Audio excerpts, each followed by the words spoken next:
is Mark Gunn Media. Welcome to Gunshots Straight from the Hip. I'm your host, Mark Gunn. The views expressed on this program are those of the host and guests and not necessarily reflective of anyone or any entity associated with this broadcast. Welcome to Gunshots Straight from the Hip. My name is Mark Gunn. I am your host, and this episode we are going to be talking about guns, safety, violence, and what it means for the African American community to have possession of firearms. And with the mass murder that happened in Buffalo, where 10 African Americans were killed, 13 injured by a white supremacist fearing replacement theory, there has been an increased call for African Americans to arm themselves. Well, I have been on that call as well. However, the codicil that I've added is that it has to be done safely, and it has to be done with a lot of training. To that end, my guest, because I am in support of African American owned gun dealers and training. Nobody can train us like us.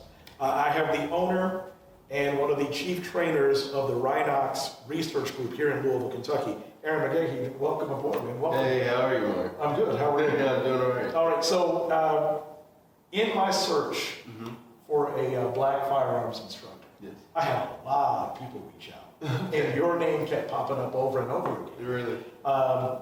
For a couple of reasons. A lot of people in the community know you, and they know of your qualifications. And we are situated right here in the west end of Louisville, in the old Walnut Street Community Center, the old LCCC. So that's the first thing. You're right in the heart of the community. But a lot of people may not necessarily know that. So we'll get into that, but we want to get a little background on you. Yeah. I know that you are an Air Force veteran. I am. And how did being in the Air Force lead you to doing this and having this ownership? So it happened quite naturally, and I guess I'll give a little bit of context of the significance of my position in the military. Growing up, I was never allowed to have a gun, Right. not even a water gun. You know, my mom was terrified that the police might, see me playing with a toy gun, and then I would be shot. Trayvon Martin. And so, I was never allowed to even touch guns. But then when I got to the military, they handed me a rifle, and it was like, "This is your gun." And I was like, "This is mine?" And so I just took to it. I was fascinated with this tool, there was a whole craft behind it, right? And so, yes, I joined the United States Air Force as a security forces, and that's like the military police. Right. And so within the military police, after I did 3 tours, and so I did Kyrgyzstan, that's in between Russia and China. Right. I did Afghanistan, I did counterinsurgency there. I was there for about a year. That's where I got the bulk of my combat experience. Oh, okay. We were attacked once a week, if not more. Wow. And we were in a joint combat outpost up in the mountains. And, that tour right there is what matured me a lot in my mindset. But then my final tour was Iraq. I was a part of Operation Inherent Resolve, which was a direct offensive against the ISIS fighters in the city of Mosul. And so, but then when I got done with all that, I immediately came back home. But after my first deployment to Kyrgyzstan, when I got back home, they selected me to become a combat arms troop. Okay. And so combat arms is our military weapons instructor. And so I went from this person who grew up not touching guns Right. to handed a rifle in basic training, where I scored expert marksman, by the way. Okay. And then I got home from my first deployment, and they selected me to become a military weapons instructor. Wow. That is quite the transition from not allowing to be happy in home guns to, okay, I'm going to teach you how to use So I'm training our entire Air National Guard. I'm training everybody in our unit how to use their rifles, their pistols, their machine guns, everything. And, I'm essentially in charge of inventorying the guns. Right. If they break, it's my job to fix them. I gauge them, get them ready for inspection, for like the wing inspection. And then I was teaching the classes and help and running the gun range. Like there was, for about 2 years, I was doing tower operations, like the big voice on the range. And so, Right. yeah, like you said, I went from not being able to touch a gun to being in charge of everybody and what they do with guns. Wow. So basically, the level of training that you had just within the military itself sounds like it surpassed that of, I would say, an ordinary airman. Absolutely, because I was what they call a SME, SME, and that's a subject matter expert. Oh, okay. So inside the unit, whenever there was a question about small arms or weapon systems, I was asked the question. I was put up to the task of solving those types of problems. But on the ground in tactical situations, it was also my responsibility to fix any gun that broke during operations, and to also provide our commanders with on-ground specifications on what our capabilities are, such as firepower.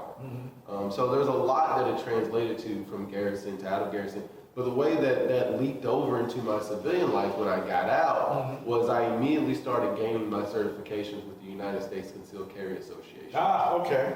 And so now I hold multiple certifications with the USCCA, and I'm a training counselor with the USCCA. So I'm not just a firearms instructor, I actually make firearms instructors.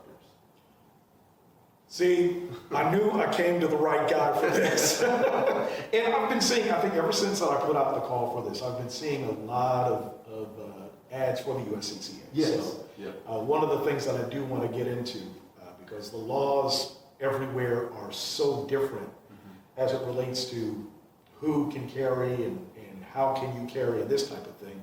But talk to me about the transition from the military to the USCCA to owning your own academy. So it was a transition for sure. And so, I get out of the military, I spent some time working kind of like a corporate-ish job, climbing the corporate ladder, and then the pandemic hits. Right. And while I was at that last job, I was saving up money to buy my first home. Okay. And I got about halfway there on the deposit, and then boom, pandemic hits. Right. Big kind of corporate job lets just about everybody who's not senior management go, and so I'm sitting at home and I'm thinking about, like, what am I going to do? Am I just going to sit here and burn up all my savings, or am I going to actually, like, do something? Am I going to sit here and wait for unemployment? I've never been a standby guy. Right. I don't like standing by. I don't like waiting. I got to go and do something. And so I was like, I have skills. I have a ton of knowledge. All I need is the courage to treat my personal mission, which is something I've done all the time. I've always, like, told people what to do with guns, what not to do with guns, my friends, my family. I've always hooked them up on the low with the training. And so I was like, why don't I just go for that? Because that's always been a dream of mine. This has always been a dream of mine. It's a personal passion to teach people this stuff because I think it's so important. Oh, definitely. And so I decided to bet on myself. I took what was left of my savings for that home, my first home, and I created Rhinox Research Group. Okay, so the name Rhinox. Gotta ask you about that. So so the way I came up with the name Rhinox, and I really hope that I don't get in trouble for this, but first, I love rhinos. Okay. If you know rhinos, right? Rhinos are very naturally nice creatures. They're not aggressive. They're herbivores. They eat plants. Right. And so they usually just take care of their family, but they are built for self-defense. Makes sense. They have a very, very thick skin and a massive spear on their face. Right. And they don't bother people, but if you bother them or their family, they will steamroll you. Okay, so I'm thinking, I'm beginning to see the correlation between the rhino, and what you're doing. Yeah, and I'm also a huge nerd. Okay. So Blurred Nation, stand up. That's right. And so, being a huge nerd, I'm a huge fan of Transformers. Right? Okay. You see where I'm going? Yeah. You remember the spin-off series, Beast Wars? Beast Wars, yeah. Back when Optimus Primal, he's a gorilla. Right. Well, their weapons specialists Was? Rhinox. Rhinox, okay. And he was a rhino, and he was this very nice personality, very kind of like, oh, get out of here, little bunny, it's about to get dangerous. Right. But he had the most firepower, and he was like one of the most lethal, what they call him, he was like the good guy. Right. Autobots, yeah. And so, but he was just that kind of guy, He was nice, he always protected everybody, but when it came to it, he could put in some work. All right. We are talking with Aaron McGahee, the owner and president of Rhinox Training Academy, Rhinox Research Group. We've got more right after this.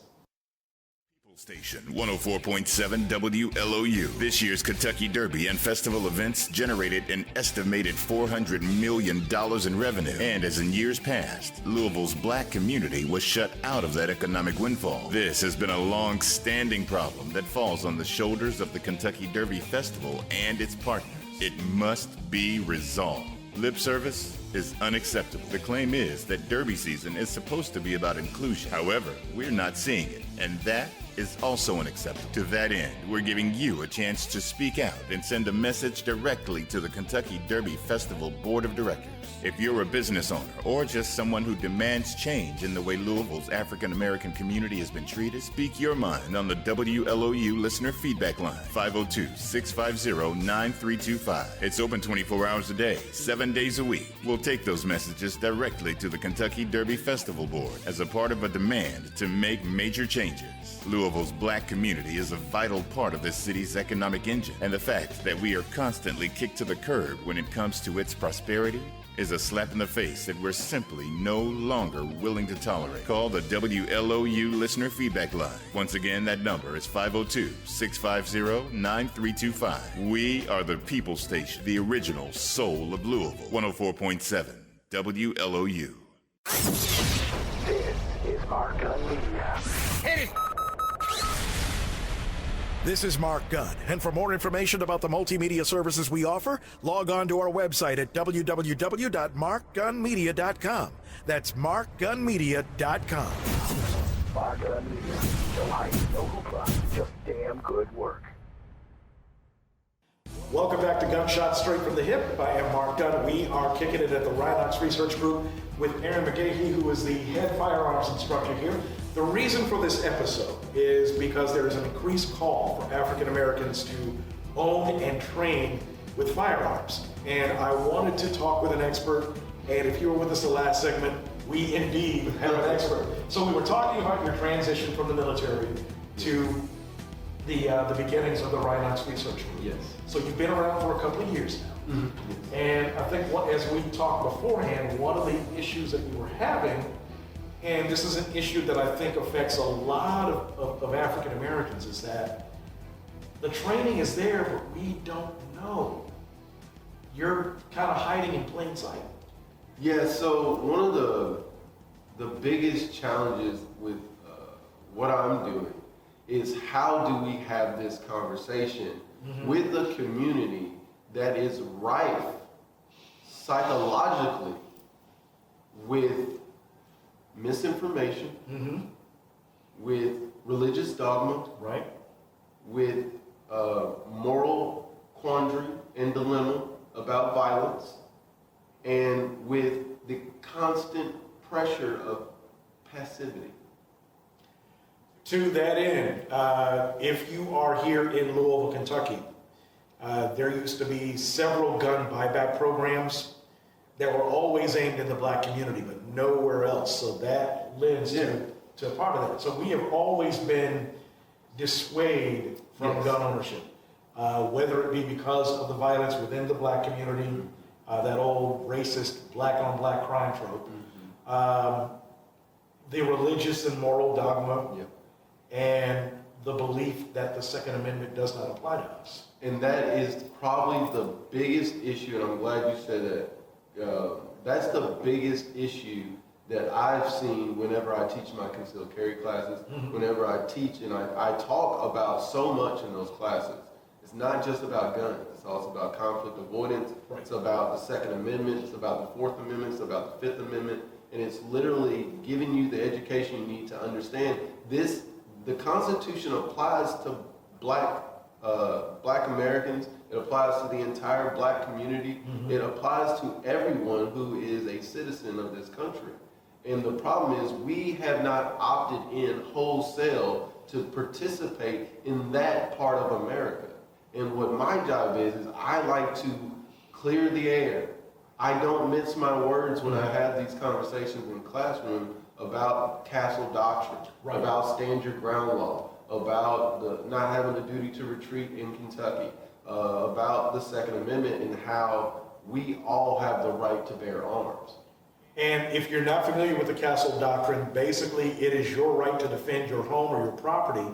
In Kentucky, the castle doctrine also extends to automobiles.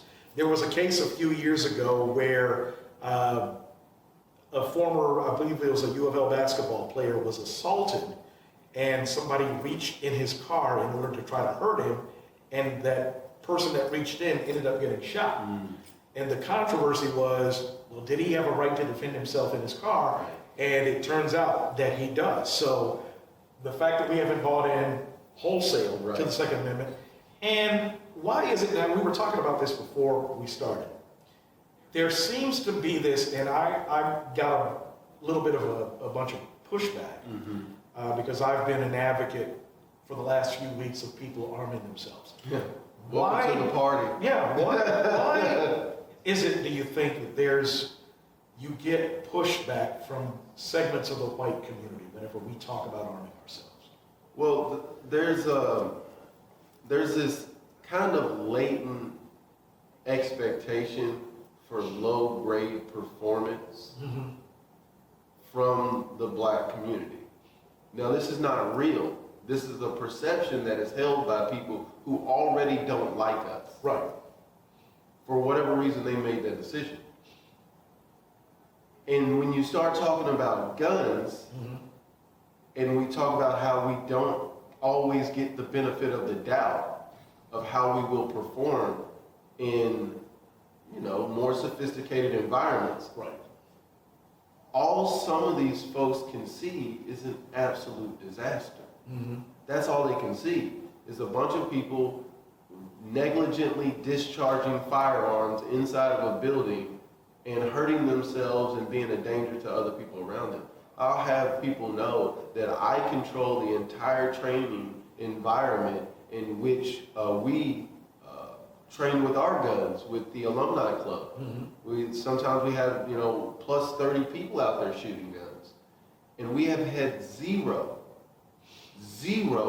safety incidents, zero negligent discharges, zero injuries. And I'm talking, nobody's tripped and failed, nobody's fainted, nobody's had to be put on a litter, nobody's received a splint, nobody's been hurt during any of my training. So there's one more misconception that you can throw out the window. And then the fact that, one of the big issues that happens is the negligence that you speak of. 90% of stolen firearms are stolen out of people's cars. You've got people that don't secure their weapons to the point to where children get a hold of them, and disaster strikes. Yes. I was actually was contacted by Spectrum News 1, and they wanted my opinion, and I was someone else was from the Louisville Metro Police Department was also on the story, and we were both covering the story. And they were looking at it from their angle, and I was looking at it from my angle, and we were both saying the same thing. Right. The police department, they had more details, but I knew it from a training standard, like storage, proper storage is a part of responsible gun ownership. That is a fundamental skill that you learn in my concealed carry class. I teach this. It's something you have to know in order to consider yourself a responsible gun owner. And so leaving your gun in the car is a guaranteed way for it to be used for a robbery or murder or kidnapping. You're just giving guns away to criminals. That is how guns go to the street. Right. I would say well over 60% of all guns that are used in crime and out there, what we call on the street, were stolen out of somebody's vehicle. Stop leaving your guns in your car. take them in the house and put them in a safe, because they are going directly into the hands of criminals. They're going directly into the hands of people who are going to use them for no good, right? And so I did that, and then the police, what they showed is they could show the details on how guns are reported stolen, Right. criminals are arrested, Right. and they found the gun. There you go. We're going to stop here for a second, and there's some technology I want to ask you about that is on the horizon, and it's something that I'm looking for. We've got more Gunshots Straight from the Hip right after this. This is Mark Gun Media.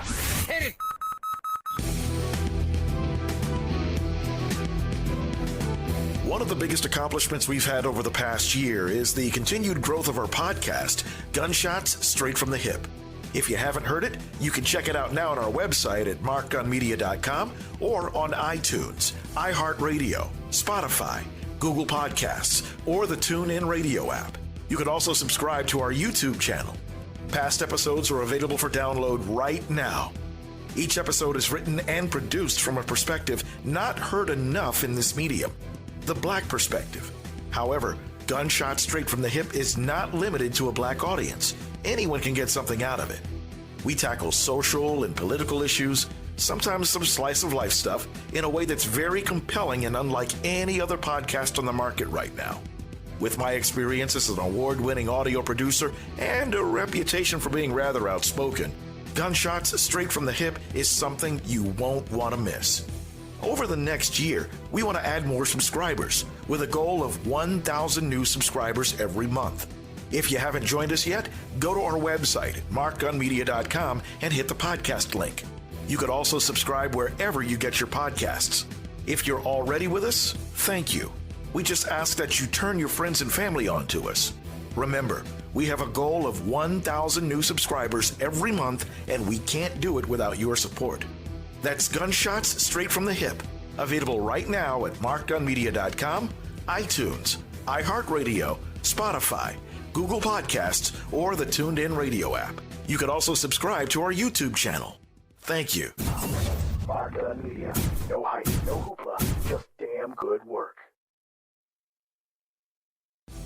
Welcome back to Gunshots Straight from the Hip. My name is Mark Gunn, and I am here with Aaron McGahee, who is the owner and president of the Rhinox Research Group, a firearms academy here in the heart of West Louisville, Kentucky.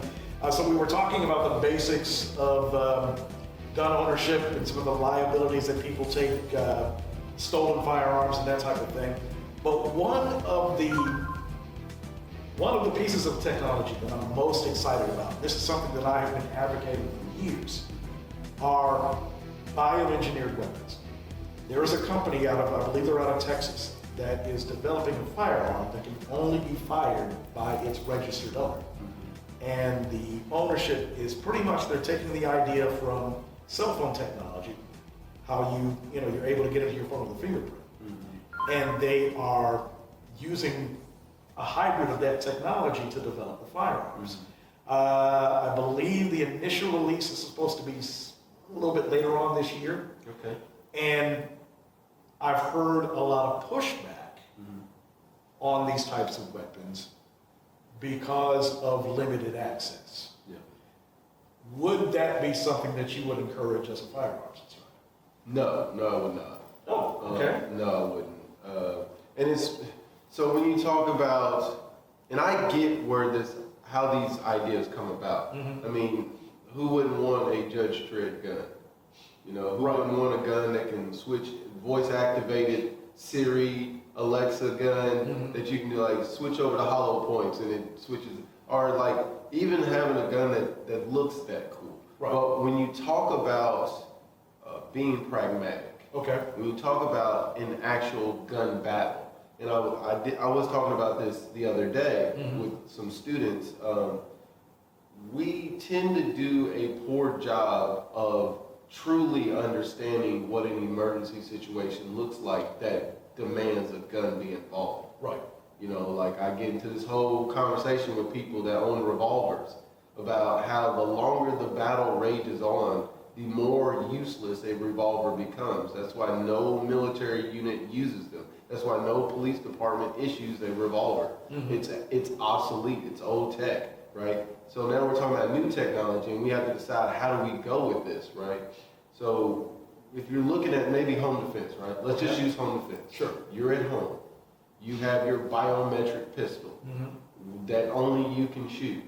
What happens when you go down? Good point.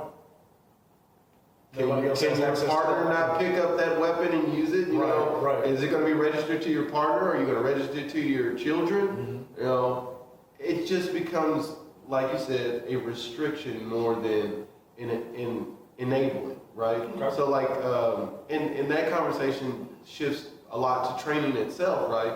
A lot of people will say, well, you know, if you're demanding people to get training, then you're restricting their access to firearms because they have to come and train. And I'm like, training is not a restriction. It's enabling. Just like when you go do your driver's test, that is not restricting you from driving. It actually enables you to drive safely on the roads. Training, gun training, enables you to use guns. So it is something that you should want to do, Right. so that you can be that responsible gun owner. And you can do it with the latest and the greatest information out there in the world. Talk to the people that live in Switzerland because they are required by law to own firearms. However, that firearm ownership also comes with training that the state sponsors and provides. So there is a great upside to being, to being weapons trained. And one of the things that I've also just heard from other instructors, it's not only important to get training with handguns. Every person should be trained with a handgun and some sort of rifle. Handgun, rifle, shotgun. Okay. That's the holy trinity of personal defense. So the handgun is a personal, so a lot of people don't understand like how these weapons are tiered, right? Okay. What their role is. And so I'll break it down for you. A handgun is a secondary personal defense system. Okay. It is like a life raft or a life jacket. If you're thrown overboard into the ocean, it's your life jacket. It'll just keep you above water. Okay. Right? That's what a handgun is. A shotgun is a high volume, short distance weapon system. So it's like shooting 8 bullets at the same time, but it's also designed for CQC, close quarter combat. So it's great for home defense. A rifle is designed for offense. That is a primary weapon system designed for offense. It is how you take the fight to them, right? And I had a friend ask me, I'm thinking about, do I get a rifle for home defense or do I get a shotgun for home defense? And I say, it depends on how many of them it is, Right. and where they at. Right. Now, the other drawback to that, and this is, again, you'll notice that everything that we talk about will always dovetail back to training of some sort. Yes. I hear, and this is misinformation, that, with a rifle and or a shotgun, one of the advantages is that you don't have to be as accurate. That's not true. Exactly. That's Because not true. one of the things that you learn when you take a concealed carry class is that there is a legal liability that you face. If you should happen to get into a firefight and other people get hurt or other property gets damaged, you could kill somebody in self-defense and still be brought up on charges for negligence. And that's something that people have to realize as well. Absolutely, and that's why I partner with the USCCA. That's why I've got my certifications with the United States Concealed Carry Association. Rhinox Research Group stands as an official partner with the United States Concealed Carry Association. And I'm using that partnership to interject their liability insurance and to interject their protective programs and their educational programs into the black community. And, I know there might be somebody say, well, why do you think it's so important that the black community has access to the USCCA? And when you talk about the likelihood of experiencing gun violence, when you talk about the likelihood of needing to use a gun in self-defense, the USCCA provides well over $2 million in resources to protect members in case of justified self-defense. So they take care of everything after you pull the trigger. Right. They're going to buy you a defense attorney that's been active in the courtroom for over 5 years, specifically doing self-defense cases, right? So you're getting a qualified defense attorney, powerful representation in the court of law. You're also getting all of your criminal and civil trial fees paid. Oh, cool. You don't have to pay to defend yourself. Right. And then they're bailing you out of jail so you don't spend a night in jail. And even if the police take your gun for evidence, they will buy you a replacement gun. So there you go. There you go. Knowledge is power, I'm telling you. Speaking of knowledge, let's talk about a day in class here at Rhinox, a research group. So take me from enrollment through clerk, because the way that you're set up, and we'll get a shot of this, is that you do have a classroom setting in this particular facility, but your firing range, well, you got two of them that we'll allude to in a second. Your practical exercise firing range is off-site. Yes. But you do have a firing range within this center. Yes, I do. Yeah. Okay, so take me through the time I'm a new student, Okay. I'm walking in the door. Take me through that exercise. Okay, you want to start at the door or at the website? Let's start at the website. Okay. Okay. Okay.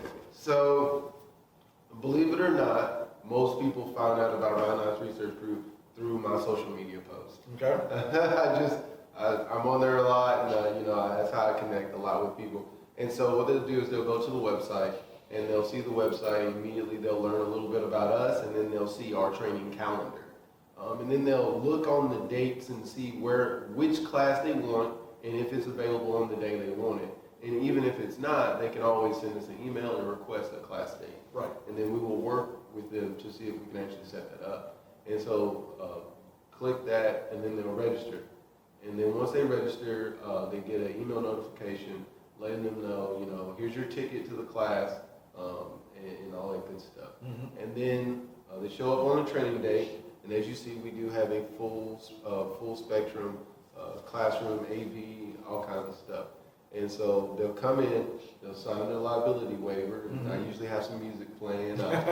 We have free snacks. Right, we have right. all kinds of snacks here. We got soda, we got chips, granola bar, and coffee, and water, and all that good stuff. So while they're enjoying a snack, filling out their liability waiver, we're playing good music for them so they can relax and settle in. Right. I always tell people, get comfortable. You ain't going nowhere. Right. Not for a while. Not for a while. And so average training day is about 4 hours. Oh, okay. Except for concealed carry, that's 6 hours. Right. I like to do everything in one day.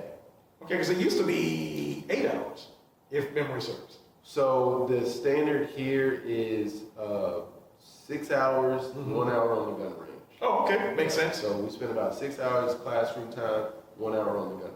Okay. For the qualification. But yeah, they'll fill out a liability waiver, and then I'll do my introduction. And then after my introduction, we roll into the training, right? And so during the training, we're going to learn things like legal use of force, conflict avoidance, self-defense firearm basics, defensive shooting fundamentals. We learned gear and gadgets. We talk about holsters and things like that. We get really into the weeds on a lot of stuff. But one of the coolest things people don't realize that I teach and I talk about is violent encounters themselves. Oh, okay. How we as human beings respond to violence. Right. Also the aftermath. How to engage with somebody, but what do you do when the police show up? A lot of people don't know, but I teach people how to deal with the police. What to say to the police, what not to say to the police. How to let them know that you don't consent to a search of yourself or your property. Right. That you will not talk until you get a lawyer. Right. All that good stuff. What to say on the police call. And then morality and ethics, keeping your spirits up during the due process system. But we'll do all that in class, and then we start going hands-on. Okay. So it's a lot of brain stuff before lunch, and then after lunch, we go hands-on with the handgun. Right? Okay. So it's a lot of education, but then we do a lot of practical stuff. And so we'll start with the rubber guns. And then we have these rubber, I call them rubber duckies. Right.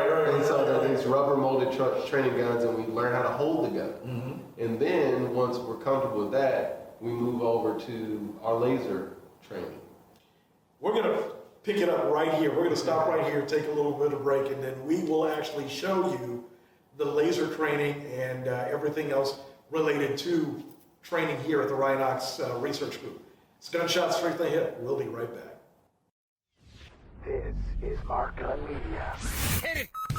Hey, what's up? This is Mark Gunn. I have an audiobook that I collaborated on with author Steve Dust Circle. It's called Before Your First Gig. It's written specifically for the new band or artist just getting started. In about 15 minutes, we will give you the blueprint for setting up to give live performances, marketing your band, and making your music presentable to the masses and the audience that you're going after. Thousands of dollars in sound advice for, get this, $3.99. That's right, $3.99. To download your copy, simply go to my website, markgunmedia.com. That's markgunmedia.com, and the link is on the homepage. It's available from Audible, iTunes, and Amazon. Just click the link that you prefer. As an added bonus, with the proof of purchase, I'll send you the Mark Gun Media Artist Starter Kit at no additional cost. In it, you'll find all the resources you need to learn about music licensing and publishing, how to register your music with BDS and SoundScan in order to get radio airplay. There's also information about how to become a member of ASCAP and BMI. All the forms you need are included.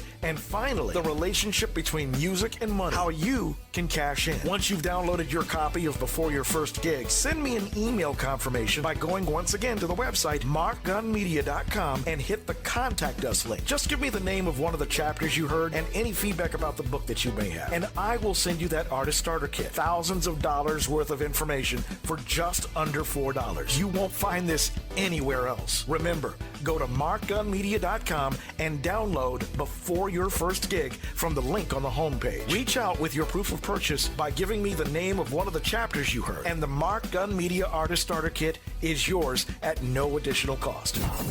Mark Gun Media. No hype, no hoopla, just damn good work.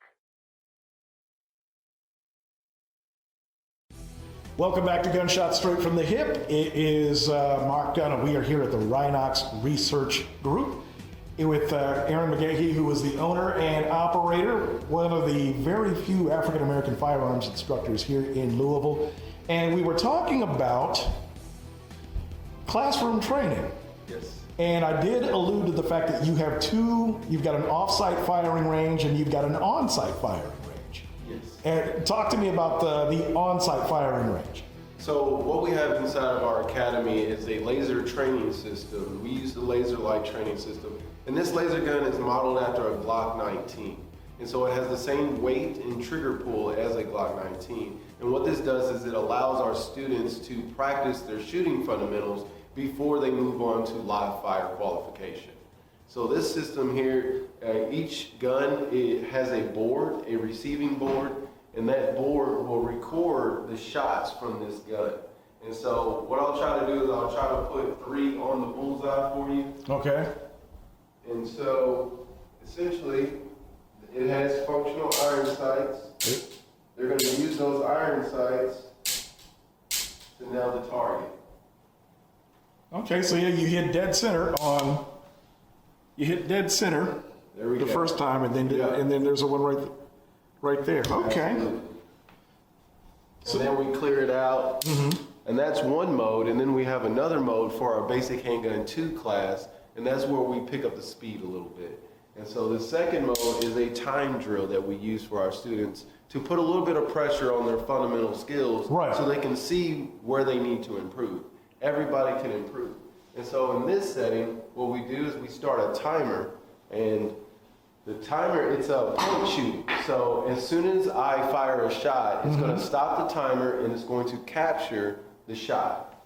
So we start the timer, Okay. and then we come up and we take our shot. And so the goal for this is to hit the bullseye under 3 seconds. Oh, okay. So you find that the typical response time of a novice and then somebody that gets a little more advanced with the training, tends to increase, or does it level off, or does it stay the same? So the response time actually decreases, which is a good thing. The shorter the window, the faster you can draw, put a round on target before that individual can react. When we talk about the 3-second drill, right? Right. We're talking about tracking movement. If you can fire that round in under 3 seconds and hit a small target such as a bullseye or 8-inch circle, that means that you can put a round on a human being before they can track your hand movement. Oh, okay.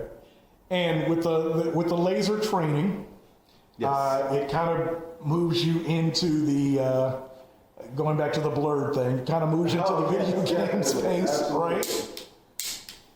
Absolutely.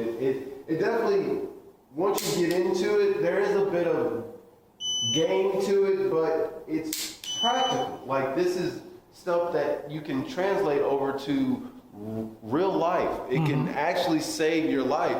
Being able to, use functional iron sights. I know a lot of people are using red dots and stuff, but that doesn't help you with trigger pull. That doesn't help you with proper grip. That doesn't help you with anticipation or recoil. So it's always going to be important to get some type of dry fire training, some type of realistic trigger pulling going on.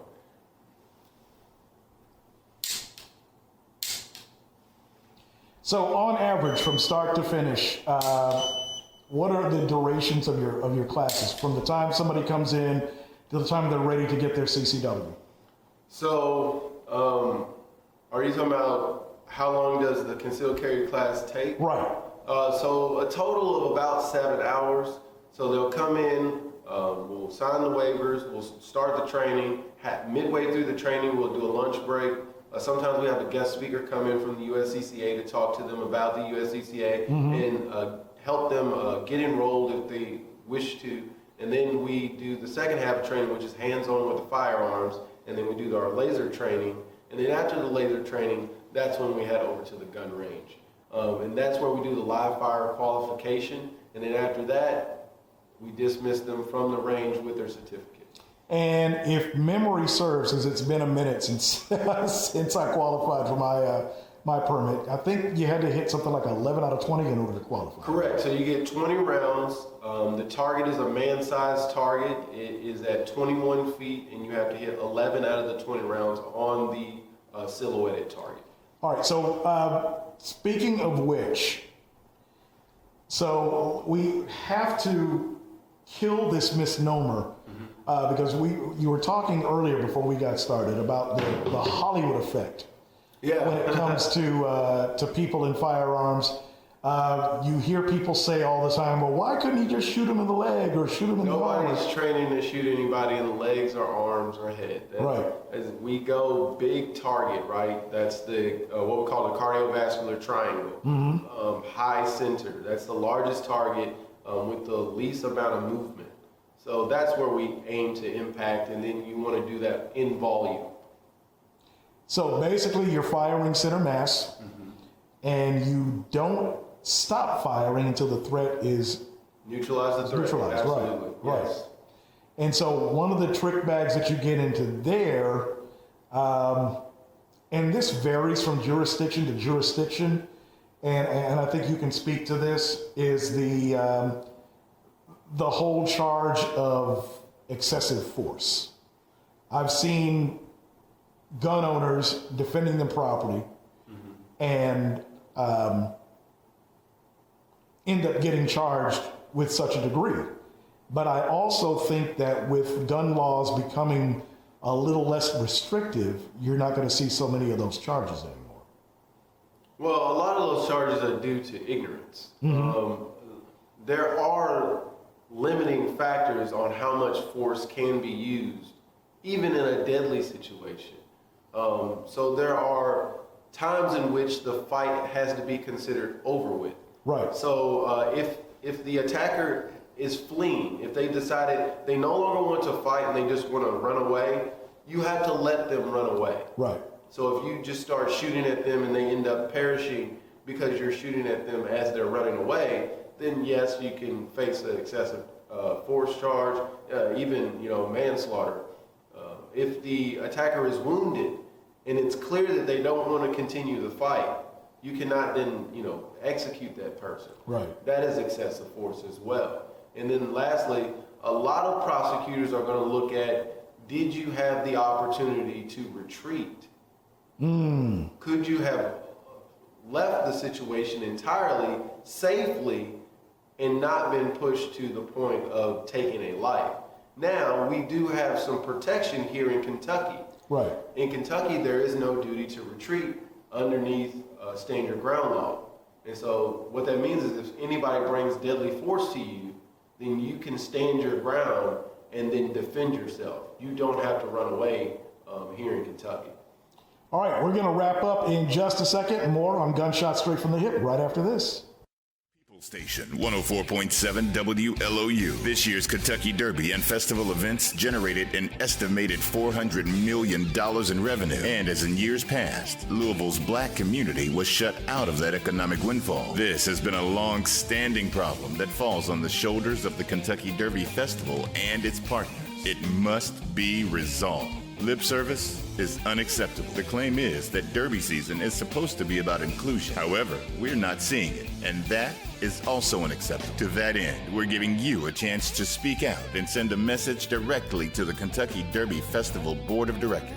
If you're a business owner or just someone who demands change in the way Louisville's African American community has been treated, speak your mind on the WLOU listener feedback line, 502-650-9325. It's open 24 hours a day, 7 days a week. We'll take those messages directly to the Kentucky Derby Festival Board as a part of a demand to make major changes. Louisville's black community is a vital part of this city's economic engine, and the fact that we are constantly kicked to the curb when it comes to its prosperity is a slap in the face that we're simply no longer willing to tolerate. Call the WLOU listener feedback line. Once again, that number is 502-650-9325. We are the People Station, the original soul of Louisville. 104.7 WLOU. Welcome back to Gunshots Straight from the Hip. My name is Mark Gunn, and we have been kicking it here at the Rhinox Research Group with owner and chief firearms instructor Aaron McGahee. A lot of information that we were able to get you this episode. And if people wanted to learn more about the organization and what it is that you do, and more importantly, if you want to enroll in classes, how can they get a hold of it? So very simple. You just visit rhinoxresearchgroup.com. Check out our training calendar. We have an About Me section. You can learn about who we are, what we stand for, what we're trying to do. And you can also see what we've done in the past, some of those news articles. But you just click on where it says, training courses. You'll see a calendar, and you'll see a bunch of courses in that calendar.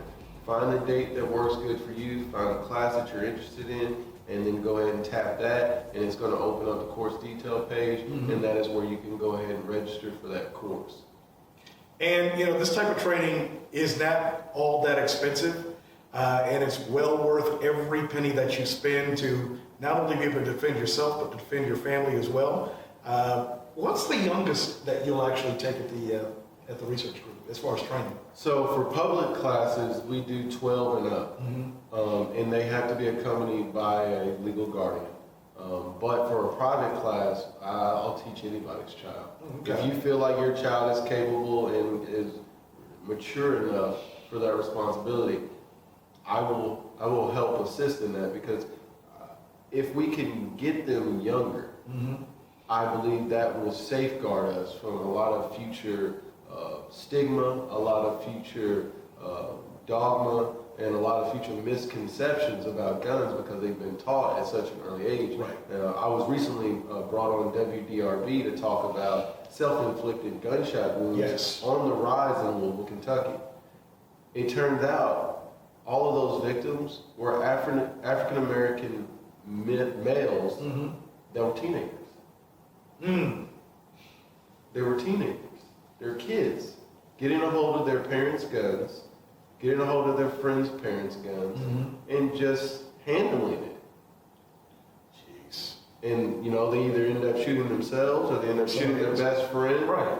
But that's a life we lose. So we all need to be trained. It's something that I've said before, and I continue to say, that ignorance is not a form of defense. No. And it's not how you protect kids. You cannot protect kids by not teaching them. They need to know so that when they're out of your supervision, they can make good decisions. But they cannot make good decisions. They cannot make intelligent decisions if they don't know how. All right, and on that note, this has been Gunshots Straight from the Hip. For all past episodes, just go to my website at markgunmedia.com or anywhere that you get your podcast. Aaron, thank you so much for doing this, man. This is so timely and so important with everything going on inside and outside of the African American community. So we will see you on the next episode. Thank you so much for having me, Mark. You've been listening to Gunshots Straight from the Hip. The views expressed are those of the host and guests and not reflective of any business entity or anyone associated with this broadcast. If you have any comments or want more information on how to be a sponsor, log on to our website at markgunmedia.com or call us at 502-407-0283.